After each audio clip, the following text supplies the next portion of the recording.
ya no llueve.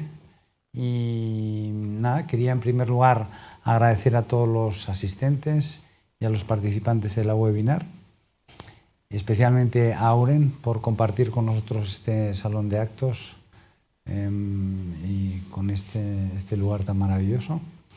Y también a los departamentos de marketing de Agio Global y Auren por la organización, a Belén Tambo y a Lucía Macho. Mi nombre es José María Camps y yo voy a participar como moderador de este coloquio. Y yo llevo trabajando muchos años en Agio Global, que es un grupo de recursos humanos en el que nos dedicamos a la selección y a la contratación de personas, y nuestra seña de identidad es la cercanía y el servicio personalizado, que es fundamental en esto tratándose de personas. Bien. Y en la actualidad dirijo la Fundación Agio Global, en la que nos dedicamos a la inclusión laboral de colectivos vulnerables. Y aprovecho esta situación para deciros que si estáis necesitando incorporar en vuestras compañías personas de colectivos vulnerables, tenemos una base de datos muy grande y con muchos candidatos muy valiosos y con muchos valores. Podéis contar con nosotros. No sé si se acopla un poco ahora. Sí, ahora.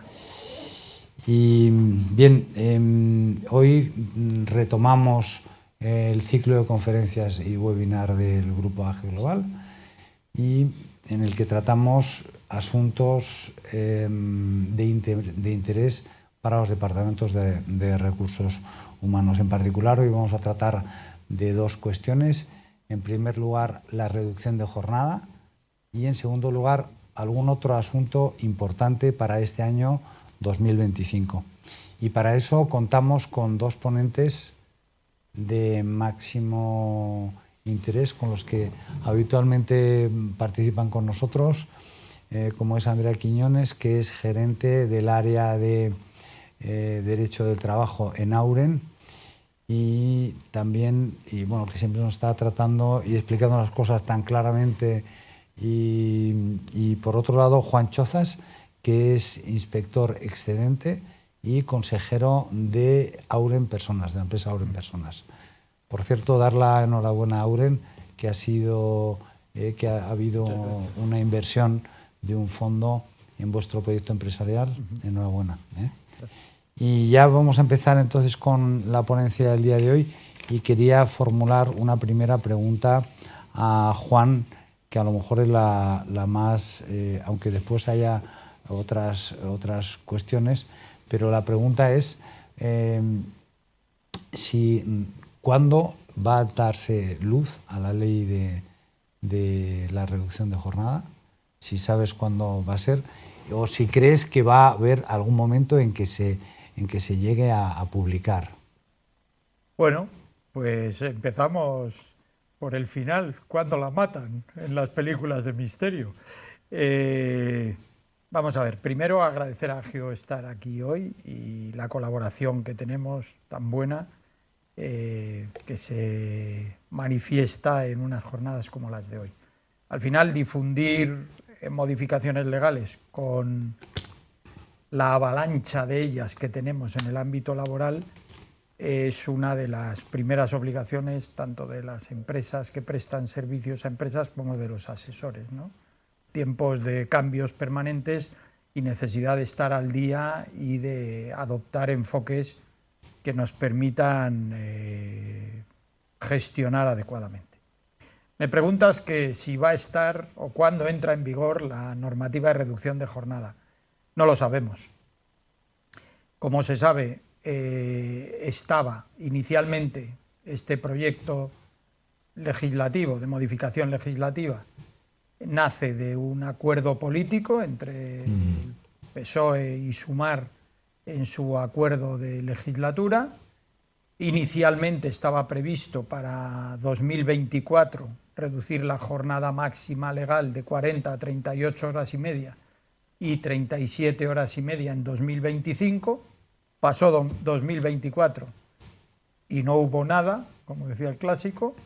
Estamos en 2025 y desde entonces, desde la firma del acuerdo político, se firmó un acuerdo con los sindicatos, con rechazo de las organizaciones empresariales, un acuerdo curioso en el sentido que no solo se llega a un acuerdo del apoyo de las organizaciones sindicales, comisiones obreras y UGT, a la reducción de jornada, sino que se incorpora un texto articulado de cómo va a ser esa modificación legal. Lo cual parece indicar un poco que los sindicatos se fiaban poco, es decir, no solo queremos el compromiso, sino que queremos además ver cómo quedan los artículos. A raíz de ese acuerdo se presenta un anteproyecto de ley que, sin cambiar una coma, recoge el acuerdo sindical. Se piden algunos de los informes preceptivos que necesita un anteproyecto de ley. Se pide el informe al Consejo Económico y Social, pero no se pide el informe al Consejo de Estado en una materia como estas, que los que saben dicen que debería incorporarse, pero bueno, el caso es que no se incorpora y en ese momento estamos. O sea, el 4 de febrero el Consejo de Ministros aprobó un anteproyecto de ley, pero ese anteproyecto de ley no ha entrado en las Cortes. No se ha publicado el proyecto de ley en el Boletín Oficial de las Cortes, con lo cual no ha empezado la tramitación. Si no ha empezado la tramitación no podemos saber cuándo acaba. Algún optimista ya está diciendo que en 2025 ya no llega, que tendría que correr mucho. Realmente depende de un acuerdo político y por lo que dicen los medios es un acuerdo político en el que falta la pieza de Junts. Como se están hablando de otras muchas cosas, presupuestos, inmigración, extranjería y mil cosas más, pues nadie tiene certezas claras salvo los propios negociadores. En ese sentido, bueno, cuanto más días pasen, más difícil es que estuviera este año en vigor. Poco más puedo decir. Bueno, y en cuanto al entorno, a la idea que se tiene sobre la aplicación de la ley, ¿conocemos algo más sobre ella, algún detalle?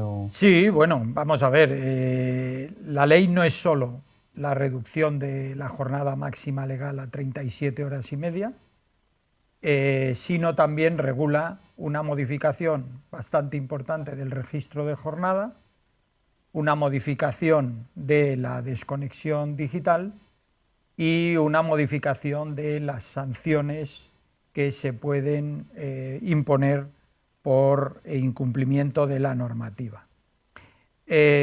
Sabemos también, por la propia información del Ministerio de Trabajo, a ver, ¿dónde estamos? Me están boicoteando. Eso es. Sabemos también, por la información del propio Ministerio de Trabajo, cómo afectará esta ley en función de los distintos sectores productivos. Algo que cuando vemos la información oficial confirmamos lo que imaginábamos o intuíamos. ¿A quién va a afectar esta ley o a quién le va a suponer una exigencia más importante? Pues claramente a las pymes y claramente a determinados sectores.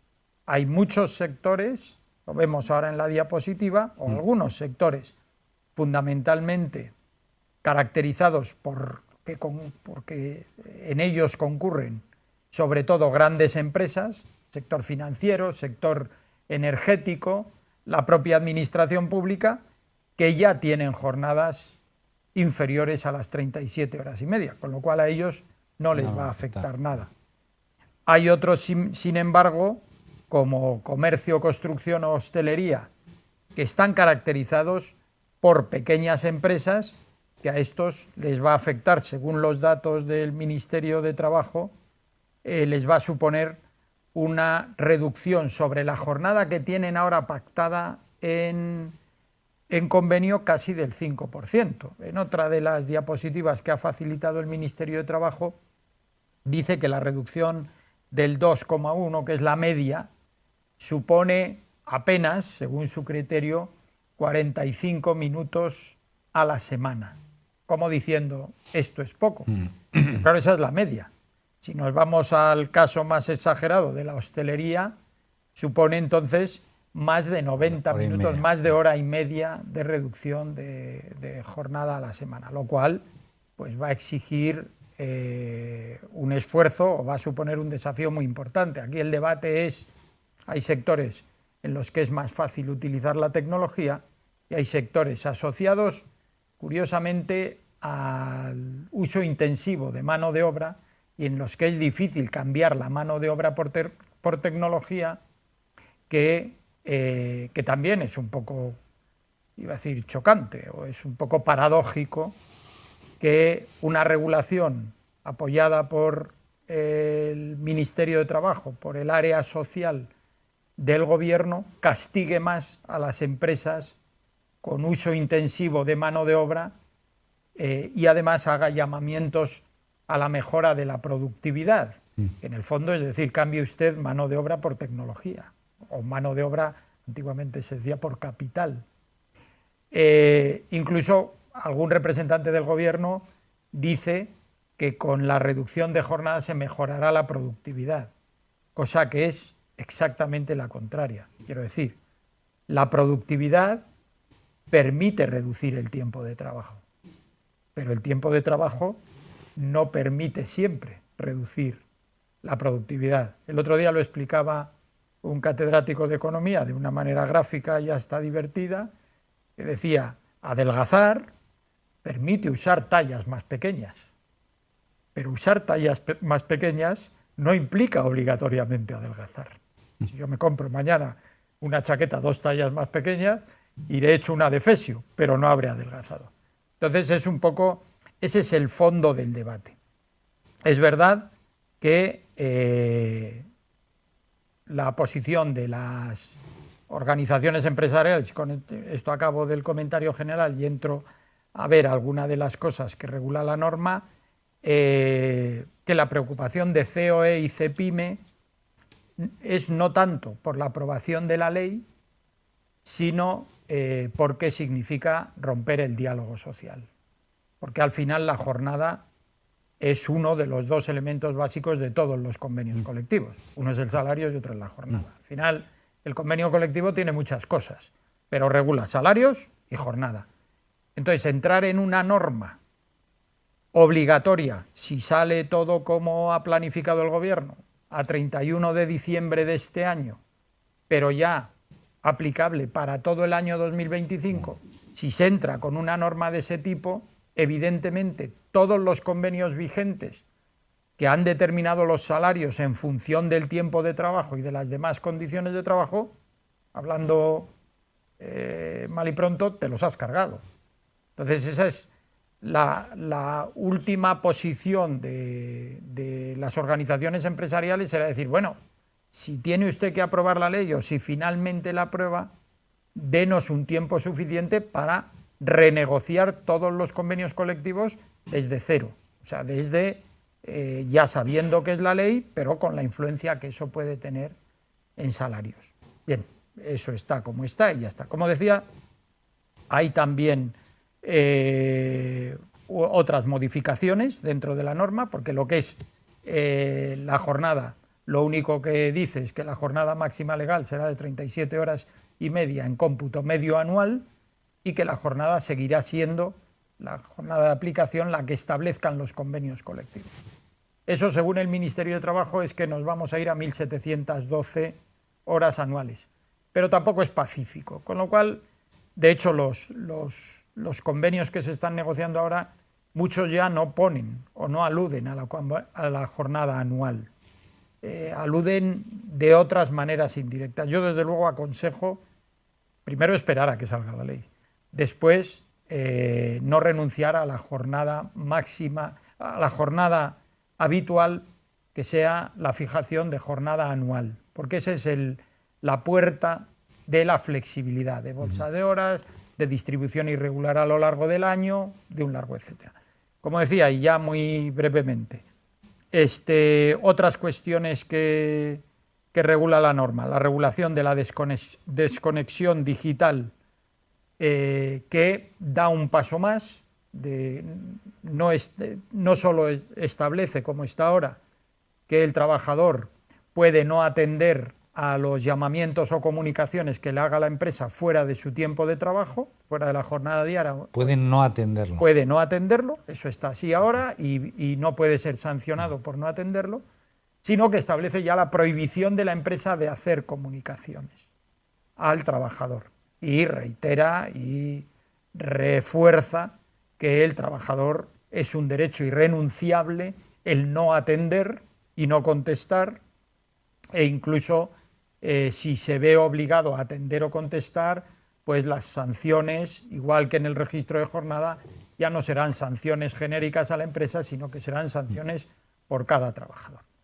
Bueno, aquí, en mi opinión, falta, luego lo veremos también en el registro de jornada, falta un concepto fundamental, que es la flexibilidad. O sea, quien conozca mínimamente el mundo de la empresa, o el mundo del trabajo en general, sabe que contra la ley no se puede gestionar una empresa, pero que solo con una aplicación literal, absolutamente detallista y rígida de la ley, tampoco vamos muy lejos. Intento explicarme. Ya no vivimos en las épocas de Dickens, en las que había un vigilante en los talleres donde habría niños y mujeres que si tenían que ir al baño o no se les permitía o se les acompañaba y se les cronometraba el tiempo. Hoy en día, en el normal de las empresas, en práctica, en todas me atrevería a decir, si alguien tiene que atender una llamada de casa o tiene que hablar o buscar en el ordenador una cuestión del coche o de la hora del taller o de las vacaciones, normalmente no hay un controlador detrás que esté con el cronómetro en mano. Y teóricamente la ley da puertas para ello, porque habla de tiempo efectivo de trabajo. Y todos sabemos ahí cómo se descuenta o no se descuenta el bocadillo y otras cosas. Pero pocas empresas realmente hacen una aplicación absolutamente rígida y cerrada del tiempo de trabajo. Nadie cuestiona cuántas veces ha ido al baño un trabajador. Eso no es normal. Entonces, aplicar la rigidez solo a lo que no es tiempo de trabajo y no a lo que es tiempo de trabajo descompensa el binomio. Por otro lado, muchas veces, una comunicación de la empresa fuera de jornada laboral o en fin de semana es favorable para el propio trabajador. ¿Qué sé yo? El cambio de un cuadro de vacaciones por la entrada de unos pedidos que se hace incluso con mucho tiempo de antelación, 2, 3 meses. Cuanto antes lo conozca el trabajador, mejor podrá gestionar también sus billetes, sus hoteles, lo que sea. Un cambio de lugar de trabajo para la jornada del día siguiente, o un cambio de requerir que viene el ministro de visita, tráete mañana corbata, no lo abro, y luego quedó fatal porque no me he traído la corbata. Quiero decir, la legislación absolutamente rígida y sin excepciones lo que genera es una fuente de conflicto y de situaciones potencialmente contrarias al interés de la ley que realmente deberíamos evitar. Y para eso yo creo que flexibilidad, intentar acuerdos colectivos o reglas o protocolos en los que las dos partes encuentren ganancia, sería la receta que pediría. Respecto del registro de jornada, ¿cuál es la novedad más importante? Bueno, se mantiene el registro de jornada como está desde 2019, no se hacen excepciones y ahora se establece que, aparte de reglas generales de que se deba ser fiable, no manipulable, cosas genéricas y tal, que sea interoperable y que tenga acceso a él en tiempo real, no solo el trabajador, sino también sus representantes legales y la inspección de trabajo. O sea, eso implica que el registro de jornada está conectado en tiempo real con todos estos actores. Una vez más, es pura rigidez. De hecho, hasta la propia inspección de trabajo ha dicho que eso no le aporta ninguna herramienta interesante. ¿Por qué?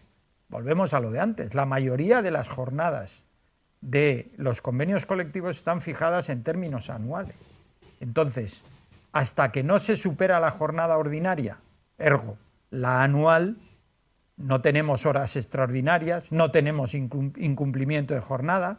Por otro lado, la empresa tiene plazos amplios para cuando se ha excedido en una jornada diaria o semanal, compensarlo con tiempo de descanso en los meses siguientes, con lo cual la información diaria poco o nada nos da más que, otra vez, desconfianza en empresas y trabajadores y fuente de conflictos.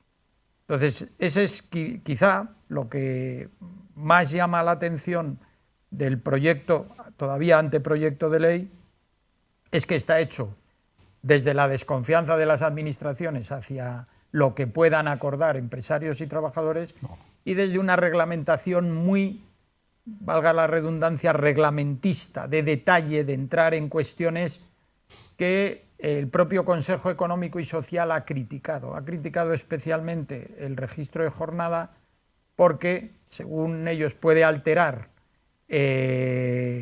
la privacidad de los propios trabajadores y la protección de sus derechos, esto de que anden en la red, en un sistema informático, datos suyos de carácter personal, y por otro lado ha llamado la atención del riesgo sobre la seguridad informática de las comunicaciones, porque claro, habrá muchas empresas que manejarán sistemas informáticos caseros, por entendernos. Entonces, meter conexiones a la administración, meter conexiones a los representantes de los trabajadores, se ha alertado de decir, ojo, que esto puede ser un riesgo informático serio. Y es al único comentario que parece haber reaccionado con cierta sensibilidad o posibilidad de modificación el gobierno. En fin, como digo, muchísimas dudas, pocas certezas, alguna duda de fondo, en mi opinión, que chocaría, no voy a venirme arriba, hasta constitucionalmente, porque no tiene mucho sentido. El registro horario, como he dicho, no tiene excepciones. O sea, si yo tengo solo un trabajador, tengo que tener registro horario. Si tengo 2, 3, entonces realmente obligar a una empresa de muy pocos trabajadores, en los que hay contacto físico diario y se conoce realmente el tiempo en que se dedica, obligarle o decirle que no puede tener un control en papel, que firmen todos los días los trabajadores, y si me pongo en una reducción al absurdo, que cada día lo deposite en una notaría, realmente obligarle a que acceda a una mínima infraestructura informática de conexiones, de comunicaciones, realmente no aporta nada, salvo potenciales conflictos entre la propia empresa y los trabajadores. Pero bueno, yo lo dejo aquí. Si, como has dicho tú muy bien, José María, luego tendremos tiempo de preguntas y encantados de contestar. Exactamente, porque complejo y surgen bastantes dudas que después de la participación también de Andrea tenemos ocasión de que las formuléis. Bueno, Andrea, pues a ti te quería preguntar de todas las novedades que va a haber para el 2025, ¿cómo crees que las empresas van a abordar la obligación de negociar los planes de igualdad? Para empezar, ya, sí, para abrir plaza. Para abrir plaza, exacto. Sí, te agradezco la pregunta. Bueno, en primer lugar, gracias, José María, una vez más por la confianza de Agio en nosotros en el día a día para acompañaros y para contar con nosotros en estas presentaciones con temas de tanto interés. Evidentemente también voy a agradecer a todos los asistentes que están aquí en remoto por su tiempo. Y bueno, espero que sea interesante, ¿no? Cuando nos planteabais los retos, evidentemente el gran protagonista era Juan, porque creo que el reto para el 2025 que a todos nos preocupa es qué va a pasar con la jornada, ¿no? Y cómo la voy a aplicar en mi empresa. Pero bueno, hay otras cuestiones que también nos parecían interesantes cuando lo planificamos, y era el tema de la igualdad y la diversidad, ¿no? Yo cuando abordé qué preparo, ¿no?, de temas de igualdad, dije, bueno, esto es un tema ya que está bastante avanzado, ya sabemos, hemos negociado planes de igualdad, ¿qué voy a contar como nuevo? Y googleé, ¿no?, qué pasa con los planes de igualdad, y me pareció interesante estas 3 noticias, que son bastante recientes, desde una multa de la Audiencia Nacional de bastante cuantía, es decir, independientemente de las sanciones, la Audiencia Nacional ha impuesto a una empresa por no tener un plan de igualdad una importante multa, que además no solo es los 80.000 euros que pongo ahí, sino que además es diario hasta que cumplan su obligación. Y luego 2 recortes del periódico del número de empresas que a día de hoy, estando obligadas a ello, no tenían plan de igualdad, ¿no? Entonces decía, ostras, pues no es un tema, como yo pensaba, tan baladí o tan manido, el hecho de que los planes de igualdad son una obligación, ¿no? Y además refresqué un poco, ¿no?, la normativa, el famoso Real Decreto, que todos no lo sabemos cuando empezamos a negociar, que las empresas a partir de 50, ¿no?, de 50, porque parece que el legislador aquí tiene 50, más de 50, tienes que ir a cada texto para saber si tengo 51, tengo unas obligaciones, y si tengo 50 empleados, tengo otros, ¿no? Pues el Real Decreto, recordar que ponía que los planes de igualdad tienen una vigencia, lo que pacten las partes, y en todo caso 4 años. Lo digo porque si empezamos a negociar desde que entró en vigor esta obligación, los 4 años son ahora.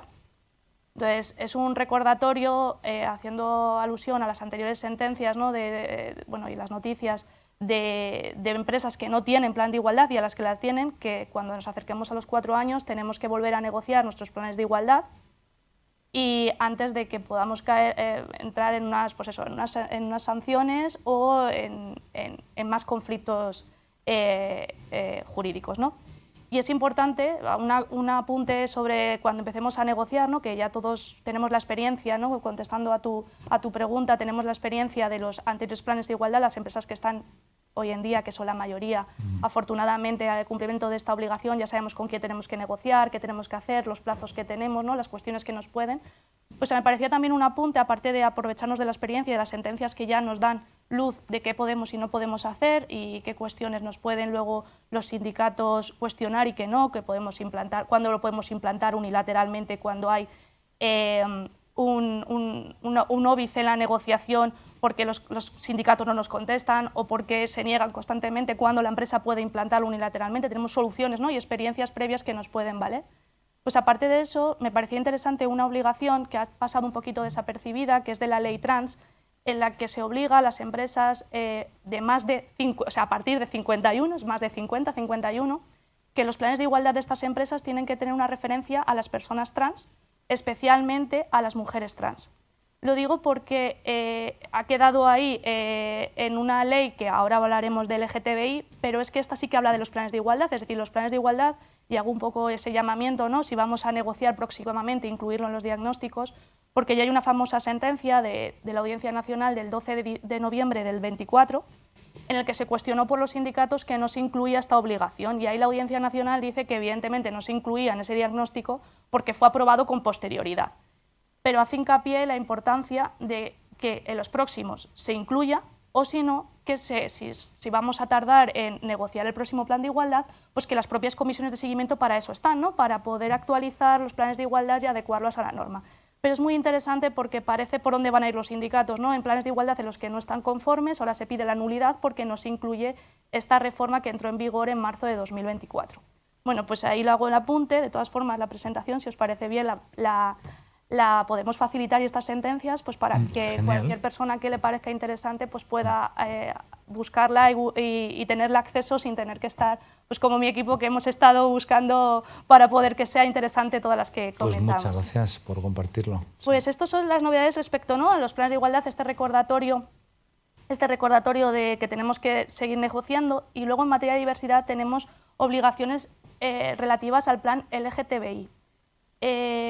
Todavía no se ha escrito mucho sobre ellos porque, bueno, ahora vemos la ley entró en vigor el año pasado, pero es verdad que el Real Decreto que desarrolla las medidas de planificación entró en vigor, se publicó en octubre de 2024 y ha entrado en vigor, entró en vigor al día siguiente, pero la mayoría de las medidas están entrando en vigor ahora. Entonces no tenemos muchas sentencias ni tenemos muchas reflexiones acerca de cómo, ¿no?, gestionar o qué es el plan LGTBI. Lo que sí que parece que es una realidad es que estamos hablando de 2 instrumentos, es decir, tenemos el plan de igualdad Es verdad que le afecta lo que he comentado de las personas trans, porque expresamente lo pone la ley, habla del plan de igualdad, tendrá que incluir esta particularidad, pero luego todo lo que vamos a hablar ahora estamos hablando de un instrumento diferente, es decir, sí que podríamos utilizar, en caso de no tenerlo, decir, oye, nuestro plan de igualdad ya recoge esta diversidad, recoge esta realidad, pero lo cierto es que la ley habla o trata de dos instrumentos totalmente diferenciados, ¿no? Plan de igualdad por un lado y plan LGTBI y protocolo LGTBI por otro lado.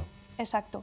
Respecto al plan de LGTBI, las medidas que se desarrollaron, como ya digo, en octubre de 2024, habla o da todo el protagonismo a la negociación colectiva, ¿no? Establece diferentes, es decir, esto sería para empresas de más de 50 trabajadores y nos dice cómo se tienen que hacer, cómo se tienen que negociar, ¿no? Hago hincapié en negociar, no puede ser una implantación unilateral, cómo se tienen que negociar estas medidas en el seno de las empresas y da una prioridad absoluta a lo que es la negociación colectiva. Habla de empresas que tengan su convenio de empresa, tendrán que negociarlo con su representación legal estas medidas. Empresas que estén regidas por un convenio sectorial tendrán que estar a lo que ese convenio disponga. Empresas sin convenio, pero con RLT, tendrán que negociar estas medidas. Una particularidad que me llama la atención que el legislador, después de toda la experiencia que tiene, ¿no? Que hablaba Juan, ¿no? De que ha hecho un análisis de los convenios, cómo afectará la reducción de jornada, que establezca la particularidad de empresas sin convenio colectivo, porque nuestro tejido empresarial, que no estén afectadas por convenio, pues son pocas, pero bueno, hace acopio a esa nueva realidad con y sin RLT, ¿no? Todas estas empresas tienen que negociar, la mayoría tienen que estar, ya digo, cuando hay convenio colectivo, negociar con su RLT, si es sectorial, estar a lo que diga su convenio, si no tienen convenio, negociar con su RLT, o si no tienen convenio ni RLT, tienen que negociar con los sindicatos mayoritarios en el mismo plano que se establecía para los planes de igualdad. Todas estas empresas todas estas obligaciones tienen una vigencia de temporalidad de entre 3 y 6 meses, que ya vence, como veis, tenían la mayoría de las empresas que tienen convenio, están regidas por o tienen RLT, tenían hasta el 9 de enero de 2025 para constituir esa mesa, y en principio las empresas no tenían esa intención, esa idea de tener una obligación. ¿Por qué? Porque lo que venían diciendo es, oye, ya mi convenio sectorial decidirá qué tengo que hacer sobre las medidas de planificación. Y lo que me parecía interesante trasladaros es que hay otra cuestión en la norma que dice que las empresas, cuando han transcurrido más de 3 meses desde estas obligaciones, es decir, a partir del 10 de abril, si su convenio colectivo no establece cuestiones relacionadas con las medidas planificadas, tienen la obligación de cumplir con las que se establece en el propio reglamento, sin perjuicio de que luego tengan que mejorarlas en virtud de lo que establezca los convenios colectivos. Por tanto, es una llamada de atención porque parece que el tiempo va pasando y la mayoría de los convenios están, por lo que he leído, están bastante atascados con esta cuestión, no se están publicando, no se están llegando a acuerdos, y que, bueno, que tengamos en el horizonte el 10 de abril como una cuestión para revisar qué dice nuestro convenio colectivo y, si no, pues ir implantando estas medidas. Las medidas que establece el reglamento, bueno, nos darían pie para una ponencia, que estaré encantada si queréis contar con nosotros, porque, bueno, es verdad que son medidas que el reglamento habla en carácter muy amplio y permite muchas medidas, ¿no? Y las empresas pueden decir, ya, ¿qué tengo que implantar, ¿no? Son medidas en relación con el acceso al empleo, clasificación profesional, etcétera. Pero bueno, como digo, esto, si os parece, o en el turno de preguntas o en otra, por dejar 15 minutos para el turno de debate, lo podemos cuestionar. Lo que sí que es importante y que sí que es una obligación que esta propia normativa recoge, y es desde ya obligatorio, es que todas las empresas tienen que tener un protocolo específico contra el acoso y violencia LGTBI, ¿vale? Es decir, esto las empresas, como siempre he dicho, esta ley es para empresas a partir de 50 trabajadores, a más de 50 trabajadores, estarían obligados a tener un protocolo LGTBI. Es verdad que la norma establece una particularidad, que es la que subrayo ahí, que es que si la empresa ya cuenta con un protocolo, que debería, ¿no? Porque eso sí que es obligatorio para todas las empresas con independencia del número, si se cuenta ya con un protocolo de acoso o por razón de género para la lucha contra la violencia por el acoso, pueden ampliarlo para que sea válido para las empresas, para este colectivo. Es decir, podemos negociar uno particular, o si tenemos ya un protocolo se puede ampliar siempre y cuando recogiendo la sensibilidad y cuestiones particulares sobre este colectivo. Ya que hacemos la ampliación, siempre tiene que ser negociado. Como sabéis, los planes, los protocolos de acoso tienen que ser negociados, por esto esta ampliación os recomendamos pues, con la comisión de seguimiento valorarlo y ampliarlo, y utilizar el propio reglamento, ¿no? Las particularidades que establece o las recomendaciones que hace para este protocolo LGTBI, primero pues para recoger estas sensibilidades y que luego no nos puedan decir que no cumplía con las formalidades, y porque también se establece a mi criterio cuestiones muy interesantes respecto a plazos, respecto a temas de confidencialidad, y antes que abordábamos, ¿no? de la experiencia cuando negociábamos los primeros protocolos, quizás no teníamos este conocimiento de lo que podía pasar, de cómo los plazos pues, pueden dilatarse, ¿no? en una investigación, y el tema de la confidencialidad que se cuestionaba, cómo lo poníamos, tema de denuncias, ¿no? Y es verdad que el reglamento ya lo recoge, habla de plazos, de cómo se tiene que hacer la tramitación, me parece bastante interesante, coherente, por eso que si lo ampliamos, ¿no? para recoger esta obligación, pues podemos utilizarlo pues para revisarlo ya y adaptarlo bueno, pues a las necesidades que estamos viendo. Pues esas son las materias que he considerado así más relevantes, ¿no? en materia de diversidad y LGTBI, ¿no? Pero también hay otro tema, otro reto que me parecía interesante, que hablábamos al principio, ¿no? del tiempo de trabajo. Pues una de las cuestiones que creo que preocupa mucho hoy en día a las empresas es precisamente el tema de los permisos, ¿no? Hemos visto que el legislador en cuestión de los últimos años ha ampliado sustancialmente el tema de los permisos, ¿no? Los 5 días, voy a hacer hincapié sobre todo en el tema de los 5 días, que es el que creo que más cuestiones está solventando y creando, ¿no? Pero hemos visto pues eso, la ampliación de permisos de la DANA, permisos para tema de donación de órganos, ¿no? Entonces, esto sí que es un gran reto, ¿no? Porque hemos visto que si tenemos la reducción de jornada más todos los permisos, al final esto va a acabar en una situación de cuándo trabaja, ¿no? el trabajador, y por eso se están planteando cada vez más cuestiones en materia de interpretación de los permisos. Entonces, nos había parecido interesante una serie de cuestiones, ¿no? que se están planteando hoy en día en los tribunales, pues dar nuestra visión, ¿no? sobre estos temas y comentarlos, ¿no? como dentro de los retos. Y sobre todo estas sentencias, lo que aparte de resolver las cuestiones que planteo ahí, nos parecían muy interesantes porque resuelven o nos dan pistas de otras las cuestiones que plantean a la empresa, que es el abuso de estos derechos, ¿no? Porque la mayoría de las empresas lo que justifican cuando deniegan estos permisos, y se recoge así en las sentencias, es que al final hay un abuso por parte de los trabajadores de estos derechos y yo tengo que entender o cuándo puedo cortar estos derechos, ¿no? Entonces lo que van intentando estas empresas es buscar un no que se avale por los tribunales para cortar lo que ellos consideran o definen como una sangría en tema de tiempo de trabajo. Y ahora veremos lo que los tribunales están diciendo que no, pero las soluciones que están dando, y por eso nos parecía interesante, no solo por dar respuestas, sino porque digo que están planteando otras cuestiones por donde parece que pueden ir las empresas, ¿no? Una de las cuestiones que más se plantea es si este permiso de los 5 días por hospitalización son con carácter anual o con carácter general por el supuesto de hecho. Y precisamente este es el conflicto que se planteó hace poquito en la Audiencia Nacional, el 5 de marzo de 2025, que una empresa consideraba, con cierto buen criterio, porque la directiva en la que se plasma esta ampliación habla de 5 días al año, ¿no? Entonces decía, oye, si esto es una transposición de la directiva, serán 5 días al año. Bueno, pues la Audiencia Nacional ha venido a aclarar que no, que la directiva habla de 5 días al año, pero nada impide, y además así lo dice la propia directiva, que por el legislador interno se mejore, que es lo que ha pasado en nuestro caso.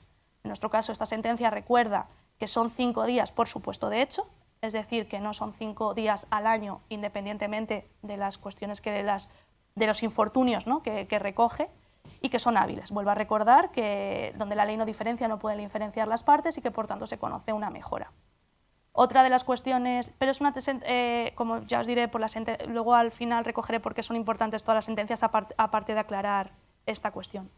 Otra de las cuestiones que se están planteando mucho, aunque no está vinculado con estos permisos, es el famoso permiso parental, ¿no? de las 8 semanas hasta que el menor cumple 8 años, y la vuelta de si es retribuido o no, tiene que ser retribuido o no por la parte de las empresas.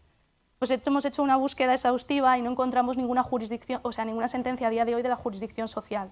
Nos hemos ido a las únicas sentencias que hemos encontrado, que son del contencioso administrativo, es decir, concretamente son funcionarios que han pedido ya este permiso y se les ha denegado. En una sentencia en Barcelona se le denegó el carácter retribuido, y en la famosa, que es la primera sentencia firme, ¿no? que es el contencioso de Cuenca, es que se deniega absolutamente el derecho, ¿no? Es verdad que se interpreta el EBEP, que no estaríamos en el estatuto, pero sí que consideramos que los razonamientos que llegan a ambas sentencias pueden ser extrapolables a lo que podemos encontrarnos en un juzgado de lo social. Lo más importante de estas sentencias es que las dos recuerdan primero que no se puede negar el derecho, es decir, una cosa es que se pueda discutir si es retribuido o no, es decir, la de Cuenca se llega a denegar porque la persona funcionaria pide el derecho y lo quiere retribuido.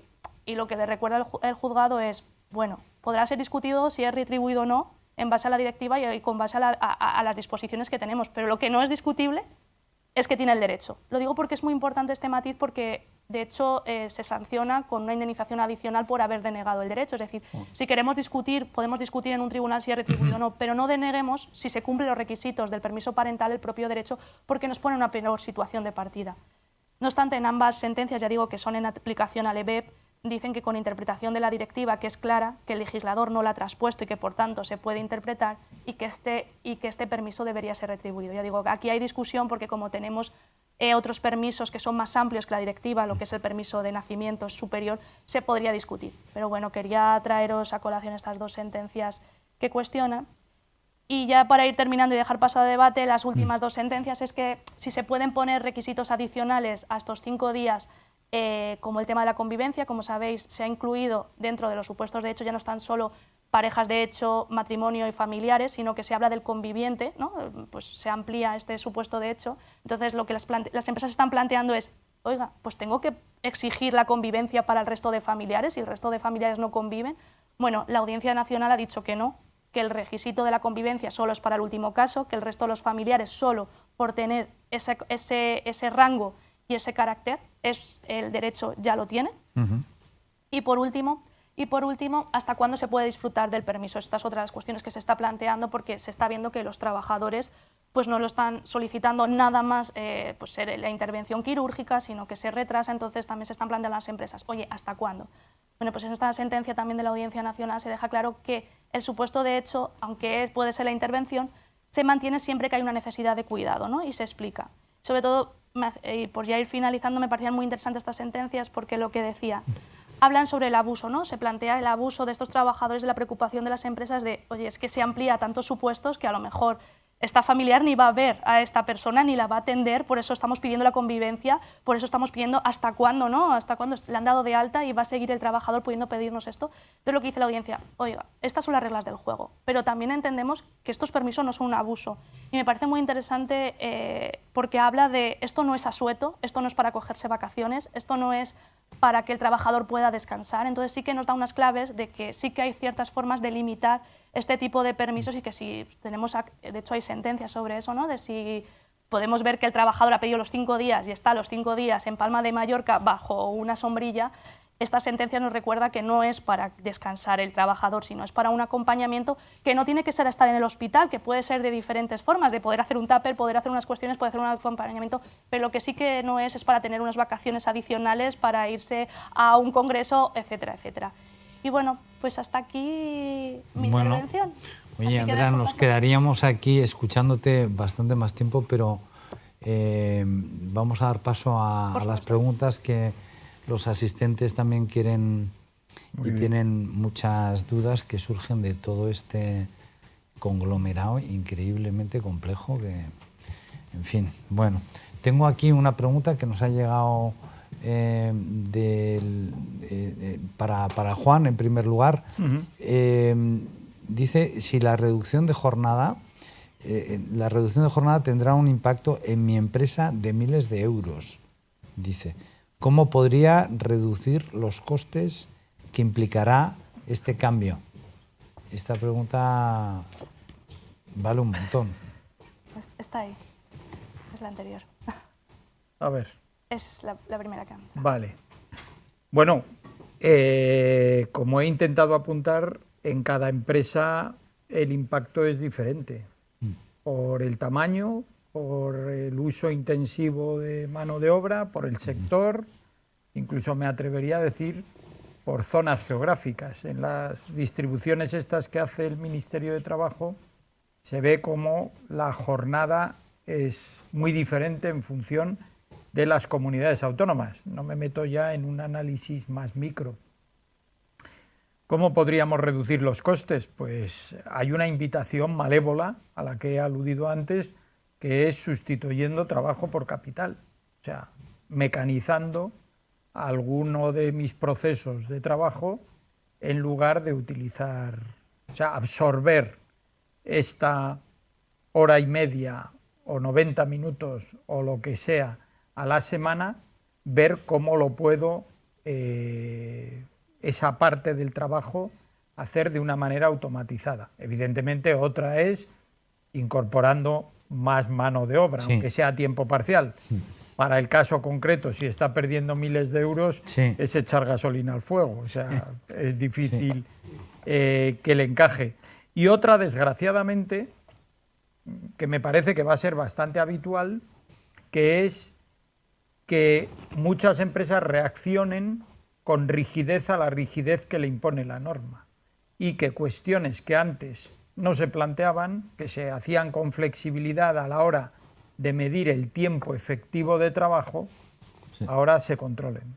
Y en ese sentido, decir, oye, yo tengo aquí margen porque dejo que, aparte de la regulación del bocadillo, sí, todo el mundo se tome un café o 2 cafés, o salga a dar un paseo, a echarse un cigarro, lo que sea.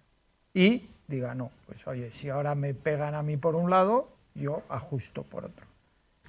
No es, en mi opinión, la receta ideal. Ya he dicho que aquí lo que falta es flexibilidad y entenderse y hablar e intentar aplicar esto de una manera ordenada. Sí, pues muy importante la flexibilidad. Desde luego. Yo siempre digo que la reducción al absurdo de esto de la desconexión, de la rigidez, control de todo trabajo efectivo, sí, para los trabajadores intelectuales, vamos a llegar a prohibir que mientras me estoy duchando por la mañana esté pensando en las sentencias o en el caso que voy a llevar. Y yo, ¿qué hago? Estoy fuera de horas de trabajo, estoy trabajando. O vamos a llegar a que, como lo que se prohíbe en la desconexión digital, diga el empresario, bueno, pues me voy a verte y te cuento lo que tengo que hacer mañana porque no es digital, es presencial. O sea, todo esto lleva a una serie de aplicaciones que, si nos las tomamos en sentido rígido, hacen las empresas ingestionables. Pues sí, pues gracias por tu respuesta, Juan.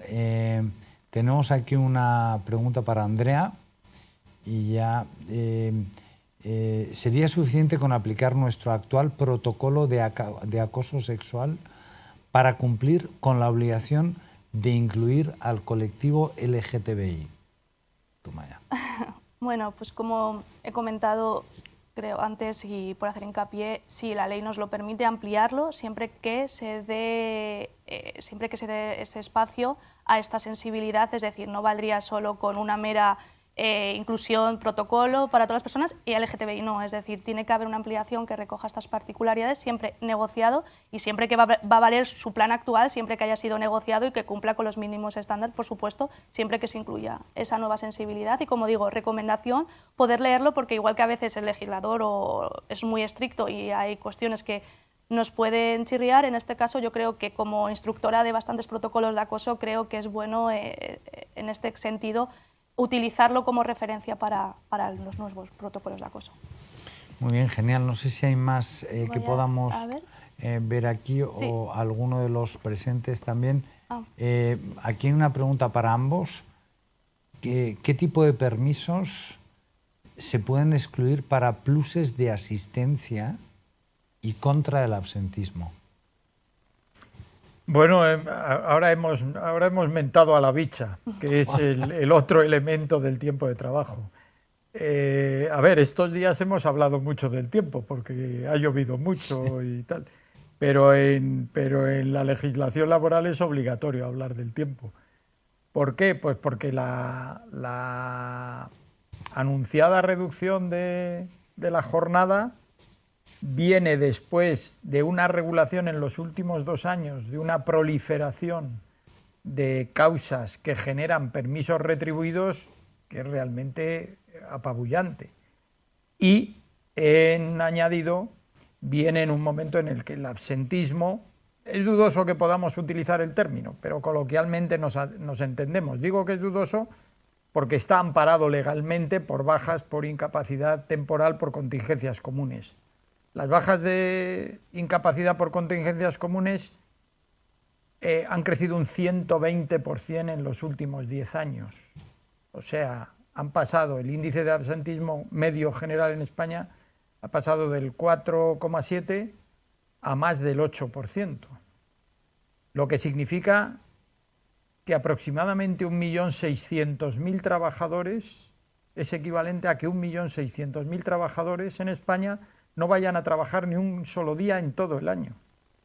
Y lo que supone para la Seguridad Social más de 14.000 millones de euros al año. O sea, aquí tenemos un problema que es un elefante blanco del que nadie quiere hablar o puede hablar o se atreve a hablar, una falta de reacción por parte del legislador de dar mecanismos públicos o privados, sobre todo estos últimos, para luchar contra el absentismo, que realmente está dando unas cifras muy preocupantes. Desde luego. Que además es un fenómeno mundial y no estamos los peores en ese fenómeno mundial.